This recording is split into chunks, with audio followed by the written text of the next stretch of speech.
कभी आपके साथ धोखा हुआ है?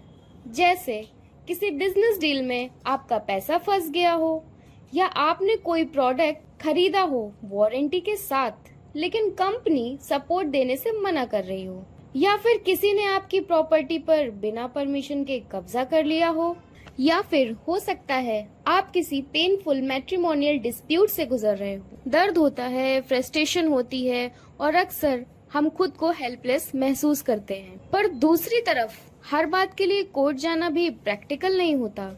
लिटिगेशन का प्रोसेस लंबा, स्ट्रेसफुल और कॉस्टली होता है। तो फिर क्या करें? यहीं पे आता है एक important concept, legal notice. So hello everyone, my name is Sonali Srivastava and you are watching Meliora legal centre. आज बात करते हैं एक सिंपल लेकिन बहुत इम्पोर्टेंट सवाल की। क्या सिर्फ लीगल नोटिस भेजना काफी है एक सिविल डिस्प्यूट को रिजॉल्व करने के लिए? क्या सिर्फ एक नोटिस से कोर्ट जाने की जरूरत नहीं पड़ेगी? इसका आंसर सिंपल यस या नो नहीं है। ये पूरी तरह से सिचुएशन पर डिपेंड करता है।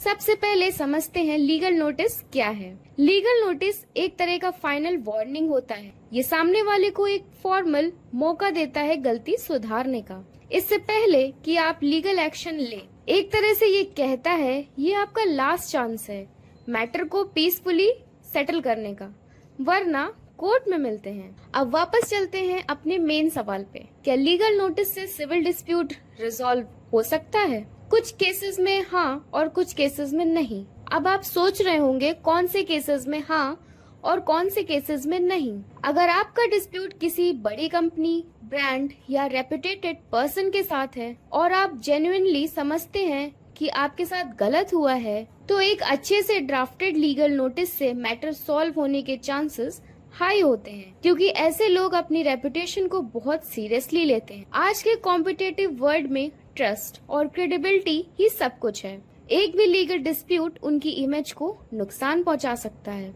इसलिए वो अक्सर सेटलमेंट प्रेफर करते हैं। लेकिन अगर आप डिस्प्यूट किसी छोटी कंपनी के साथ है, ये ऐसे इंडिविजुअल के साथ जिससे सोसाइटी में अपनी रेपुटेशन की परवाह ही नहीं, तो फ्रैंकली मोस्ट केसेस में लोग लीगल नोटिस से कुछ नहीं होता, क्योंकि उन्हें ना इमेज की चिंता होती है ना लीगल कॉन्सिक्वेंसेस का डर। वो नोटिस इग्नोर कर देते हैं और मैटर लिटिगेशन तक पहुंच जाता है।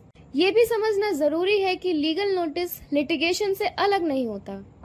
ये लीगल प्रोसेस का पहला कदम होता है। कोर्ट भी लीगल नोटिस को सीरियस लेता है। अगर मैटर कोर्ट तक जाता है तो नोटिस भेजने का समय और उसका कंटेंट केस का पार्ट बन जाता है। ये नोटिस लिटिगेशन के टाइमलाइन का स्टार्टिंग पॉइंट बन जाता है।